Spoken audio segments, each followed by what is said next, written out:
राजेंद्र राठौर। सभापति महोदय, आज सदन मारवाड़ चिकित्सा विश्वविद्यालय विधेयक 2023 पर चर्चा कर रहा है।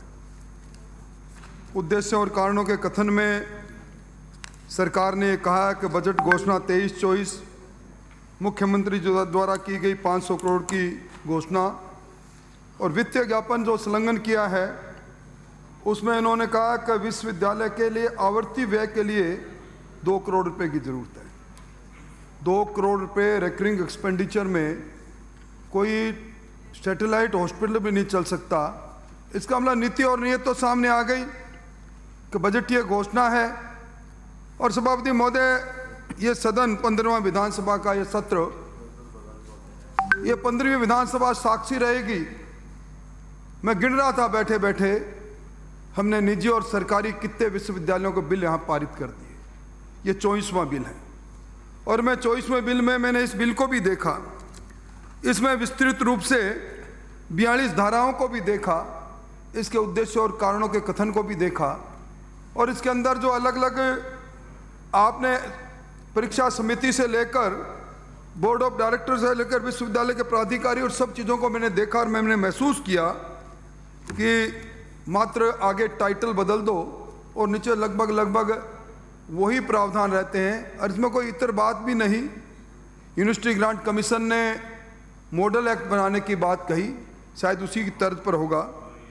पर आज हो क्या रहा है सभापति महोदय, मैं कोई लंबी बात कहने खड़ा नहीं हुआ, मैं सिर्फ यही कहता हूं हमें क्वांटिटी बढ़ा रहे हैं, विश्वविद्यालय खोलने की क्वांटिटी बढ़ा रहे हैं। अब क्वांटिटी बढ़ाते बढ़ाते हमें मेडिकल का क्षेत्र, चिकित्सा का क्षेत्र, इस क्षेत्र को भी नहीं छोड़ रहे हैं और क्वालिटी लगातार हमारी गिरती जा रही है। मैं उन बातों का जिक्र करूं जो आए दिन अखबारों में साया होती है। सभापति महोदय, इसके उद्देश्य और कारणों के कथन के साथ मैं देख रहा था जिस विश्वविद्यालय जिस उद्देश्य से स्थापित किया गया है, सेक्शन साइज 4 होगा, उसमें जिन बातों को लिखा गया उन सारी बातों को अगर मैं देखूं और उन उद्देश्यों को देखें तो निश्चित तौर पर विश्वविद्यालय के उद्देश्य 14 उद्देश्य इन्होंने लिखे। उद्देश्य लिखे जा सकते हैं, पर जब हम नया विश्वविद्यालय खोलें और उसके पीछे मकसद हमारा ये हो कि हम विश्व मानक स्तर पर हमारे विश्वविद्यालय के अनुसंधान से लेकर अध्ययन और अध्यापन की व्यवस्था करें, तो सबसे पहले हमारे सामने खड़ा होता है कि इस अध्ययन और अध्यापन के लिए हम किस हालात में खड़े हैं, किस जगह पर खड़े हैं, हमारे पास कितनी फैकल्टी है। मुझसे पहले बिल्कुल सही कहा, मैंने नेक के एफिलिएशन की बात मैं पहले कह चुका हूं, पर अब इसमें मैं दोहराऊंगा नहीं। पर यह संस्थाएं क्यों बनाई गई मंत्री जी? नेक जैसी संस्थाएं इसलिए बनाई गई कि विश्वविद्यालयों में मानकता के आधार पर जो पैरामीटर्स तय किए गए हैं, वो पैरामीटर चाहे वो आधारभूत संरचनाओं से संबंधित हो, मानव संसाधनों से संबंधित हो, शोध से संबंधित हो, शोध पत्रों से संबंधित हो, इन मानकों को पूरा किया जाना चाहिए। आज जब मेडिकल कॉलेज और मेडिकल यूनिवर्सिटी की बात चलती है तो जहन में एक बात उठती है कि जहां मेडिकल यूनिवर्सिटी आएगी, निश्चित तौर पर आज जिस प्रकार बीमारियों का पैटर्न बदल रहा है, हम वैश्विक महामारी कोरोना से रूबरू होकर निकले हैं, जिस प्रकार प्रिवेंटिव सोशल मेडिसिन से हम दूर होते जा रहे हैं, हम न चाहते हुए बीमारियां आमंत्रित कर रहे हैं, जिस प्रकार का प्रदूषण और खान पान है हमारा, उन सब पर शोध करने वाली संस्था, उन सब पर हमारे ट्रीटमेंट पैटर्न ऑफ ट्रीटमेंट को बताने वाली संस्था बनेगी। मंत्री जी, अभी निजी क्षेत्र में 5 मेडिकल यूनिवर्सिटी है, 2 जयपुर में है, 2 उदयपुर में है, 3 जयपुर में है और आपके पास 31 मेडिकल कॉलेज है। 31 मेडिकल कॉलेज पर 2 यूनिवर्सिटी पूरे देश में कहीं नहीं है। मैं उन बातों पर नहीं जाऊंगा, पर मेडिकल कॉलेज के नाम पर हमने व्यवस्थाएं खड़ी कर दी। क्या सोचकर हमने करी थी, क्या सोच है? आपको मालूम है किसी देश और प्रदेश की प्रकृति के मानकों में हमारे एसडीजी के गोल्स भी हैं। ये उन्होंने तय किया एमजीटी के गोल थे जो बाद में एसडीजी के गोल थे, उसमें सबसे ज़्यादा हेल्थ इंडिकेटर के उसमें है हमारी जन्म दर क्या, हमारी मृत्यु दर क्या है, इन सब में हम कहाँ खड़े हैं। इसलिए मैं निवेदन करूंगा कि ये क्वालिटी गिरती जा रही है, इस पर भी निश्चित तौर पर आप विचार करें। और आप आज राज्य में जिसकी बात मुझसे पहले कही, सभापति महोदय, यहाँ एकमात्र सरकारी मेडिकल यूनिवर्सिटी है हमारी आरयूएचएस में आज अगर एनएमसी आ जाए उसके एफिलिएशन पर भी सवाल खड़ा हो सकता है। वहां ना प्रोफेसर है, ना एसोसिएट प्रोफेसर, ना असिस्टेंट प्रोफेसर है, 80% पद रिक्त है। अब इन यूनिवर्सिटी के अंदर यूनिवर्सिटी खोलो, बिल्कुल खोलो, मारवाड़ के नाम से खोलो, और जिस दिन चुनाव में जाएं उस दिन कहो कि हमने ये कर दिया था। पर दूरबीन लगाकर हम खोजेंगे कि जो संस्था है, चाहे वो एजुकेशन के सेंटर क्षेत्र में खुले हुए अंग्रेजी महात्मा गांधी विद्यालय हो, चाहे महाविद्यालय हो, चाहे मेडिकल कॉलेज हो, चाहे मेडिकल यूनिवर्सिटी हो, ये संस्थाएं जनता की नजर में जब एग्जिस्ट करेगी, जब जनता महसूस करेगी कि उच्च से उच्चतर संस्था मेडिकल की यूनिवर्सिटी नाम की संस्था, मारवाड़ के नाम की संस्था, और मारवाड़ के इतिहास जो गौरवशाली इतिहास था इसलिए उसी तरह की गौरवशाली होगी। परंतु नहीं, आरयूएचएस में कोई शोध हो रहे हैं तो मुझे बताओ। आज 1000 बेड है। मंत्री महोदय, कोरोना में काम किया मैं मानता हूं, वीआईपी के ट्रीटमेंट का केंद्र बन गया। 1000 बेड के अंदर 15% बेड ऑक्यूपेंसी नहीं है, क्योंकि वहां व्यवस्था नहीं, फैकल्टी नहीं है आपके पास, पैरामेडिकल के स्टाफ खाली पड़े हैं आपने बड़ी बड़ी मशीनें लाकर खड़ी कर दी। हमारे समय भी वह उनको चलाने वाला आदमी नहीं है। मैं 8.5 वर्ष तक इस विभाग का मंत्री रहा हूं। मैं मेरे अनुभव से कह सकता हूं कि आज जो लेटेस्ट इक्विपमेंट जिस तरह की बीमारी इलनेस के ट्रीटमेंट के लिए आते हैं, पेरीफेरी में, पहले पेरीफेरी में डिस्ट्रिक्ट हॉस्पिटल की चर्चा होती थी, अब डिस्ट्रिक्ट हॉस्पिटल के साथ मेडिकल कॉलेज की चर्चा हो रही है, क्योंकि हमें जिस तरह हमारी आबादी बढ़ रही है, बीमारी का तौर तरीका बदला है। डब्ल्यूएचओ ने मापदंड तय कर रखे हैं, डब्ल्यूएचओ के मापदंड के अनुसार हमें डॉक्टर्स तैयार करने हैं, हमें नर्सिंग कॉलेज के माध्यम से पैरामेडिकल स्टाफ तैयार करना है। पर क्या आज की तारीख में उस कारखाने को चलाने वाला वो विज्ञ व्यक्ति तो है क्या जो उससे पैदा कर दे, डॉक्टर भी पैदा कर दे और वो नर्सिंग पैरामेडिकल भी पैदा कर दे? हमारे पास फैकल्टी नहीं। आपके 17 मेडिकल कॉलेज चल रहे हैं राजमहल से, फैकल्टी 42% है, और 50% विद्यार्थियों से आप पेमेंट फीस के नाम पर 10 लाख रुपए साल के ले रहे हो। बैठने की जगह नहीं सभापति महोदय, लेबोरेटरी में जगह नहीं, मतलब प्रॉपर क्लासरूम नहीं। और आज जो संलग्न चिकित्सालय इनके साथ जुड़े हुए हैं, जिनके बारे में सिरोही से आने वाले माननीय सदस्य लंबी लंबी डींग आंक रहे थे, मैं भी मेडिकल कॉलेज, जब मैं हेल्थ मिनिस्टर था तो मैं भी मेडिकल कॉलेज लेकर गया था। हमने भी सोचा बड़ा आमूलचूल परिवर्तन होगा। आज सीएचसी के अंदर सुविधा है, एक ट्रॉमा सेंटर मेडिकल कॉलेज का नहीं चलता। सारा लोड आता है तो आपके एसएमएस में आता है, पीबीएम में आता है, डिविजनल हेडक्वार्टर पर जो हॉस्पिटल है उनके अलावा कोई नहीं चल रहा।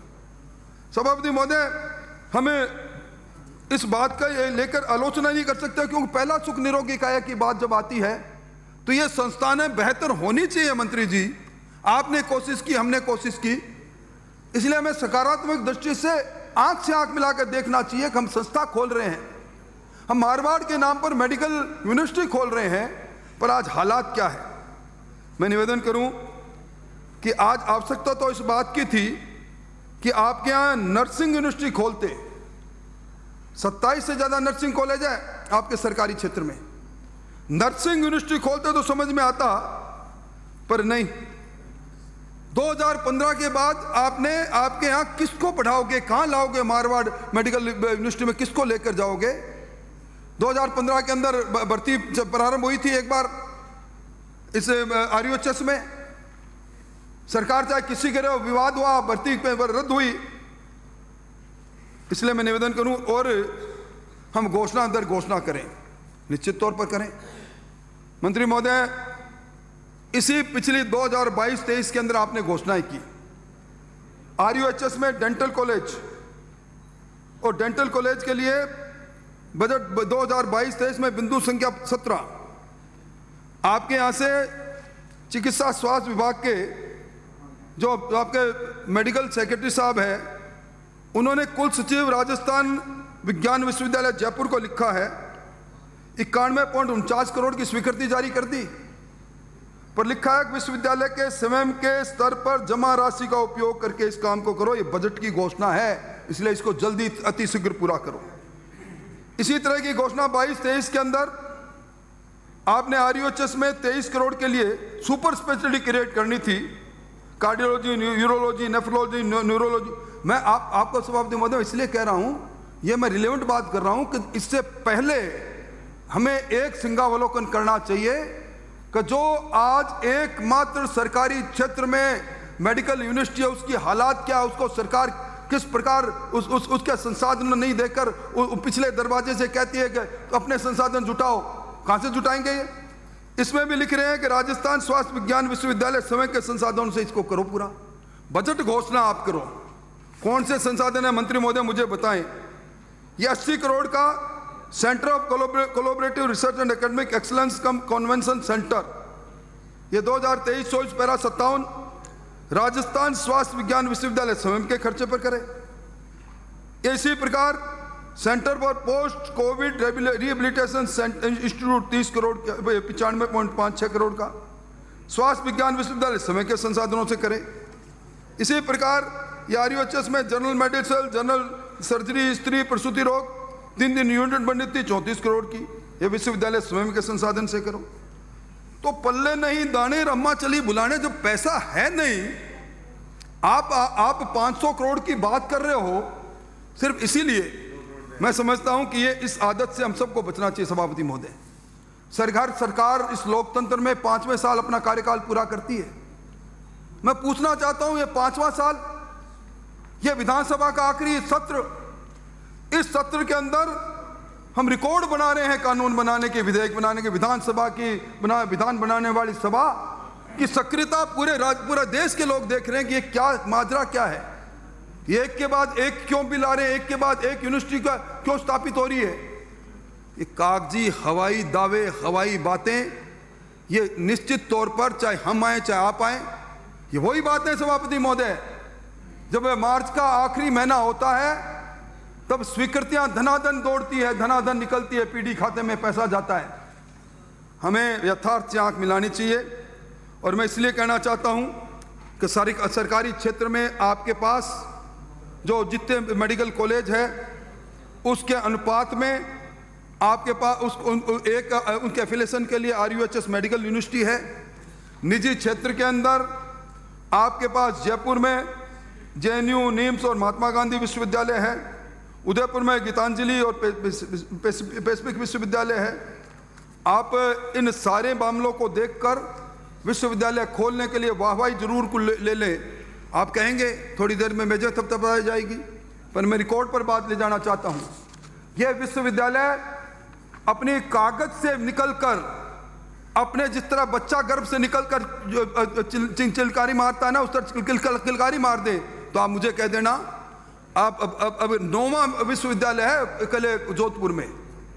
मैं अजमेर से आने वाले माननीय सदस्य देवनानी जी की बात को ताकीद नहीं करता, पर कुछ बातें हमें आभास दे जाती है। आज मतलब सदन के नेता, उनके सामने समानता की बात रहनी चाहिए थी। 9 स्किल यूनिवर्सिटी खुलेगी तो जोधपुर में खुलेगी, इंजीनियरिंग यूनिवर्सिटी खुलेगी तो जोधपुर में खुलेगी, मारवाड़ मेडिकल यूनिवर्सिटी खुलेगी तो जोधपुर में खुलेगी। जोधपुर इस तरह जीता नहीं जाएगा। इसलिए मैं कहूंगा कि इसको जनमत जानने के लिए प्रचारित करो। मैंने सेक्शन पर इसलिए नहीं बोला, मैंने उनको देखा सभापति महोदय, ये बिल्कुल एक तरह से डुप्लीकेट है जो हमने पहले जिन पर चर्चा कर ली। अब उनमें मैं कुलपति के अधिकार से लेकर और इन बातों पर सब कहूं कि सरकार इसमें क्या ऑर्डिनेंस बनाने की शक्तियां और सब पर क्या क्या कर रही है, उसमें कोई मतलब नहीं। पर मैं जरूर कहकर अपनी बात समाप्त करूंगा, फैकल्टी नहीं है आपके पास, नॉन क्लिनिकल फैकल्टी बिल्कुल नहीं है आपके पास। NMC के अंदर, इंस्पेक्शन के अंदर इधर से उधर, उधर से इधर, अहमदिया की टोपी महमदिया पर, महमदिया की टोपी अहमदिया पर, ये ज्यादा दिन नहीं चलेगा। ये लोगों के जीवन स्तर से जुड़ी हुई चीजें। अगर आप उच्चतम मानक स्तर की सेवाएं देना चाहते हैं तो हमारी जो सेवाएं आज हमारे पास यूनिवर्सिटी है, मेडिकल कॉलेज है, उनमें भगवान के लिए मापदंड आपके सामने हैं। WHO के मापदंड आपने पढ़ रखे हैं, NMC के मापदंड आपने पढ़ रखे हैं। उन सारे मापदंडों के अनुसार, उन मानकों के अनुसार पहले उनकी परिपूर्ति करो, वो परिपूर्ण हो जाएगा, वो फैकल्टी पूरी हो जाएगी, बच्चों के अध्यापन की व्यवस्था हो जाएगी। एक एक असिस्टेंट लेक्चरर वो भी 2-3 सालों का एडोक तौर पर आज पढ़ा रहा है बच्चों को, PSM पढ़ा रहा है, दूसरी सब्जेक्ट पढ़ा रहा है। क्या किस प्रकार के डॉक्टर हम तैयार कर रहे हैं सभापति महोदय? किस प्रकार के विश्वविद्यालय में हम आने वाली पीढ़ियों को, आने वाले समय में ये यहाँ से निकल कर जब जाएगा और मेरी नब्ज पर हाथ रखेगा, किसी के जीवन पर हाथ रखेगा, ये धरती के दूसरे देवताओं को पैदा करने में कम से कम इस विश्वविद्यालय में तो मैं उम्मीद करता हूं कि इसको जनमत जानने के लिए भेज दो। ये बाकी होता तो मैं इतने जोर से कहता नहीं। आप स्टेट मैन अच्छे हो, अच्छे लोग हो, इसलिए इस पर विचार करें। धन्यवाद। माननीय मंत्री महोदय। सभापति महोदय, मैं प्रस्ताव करता हूं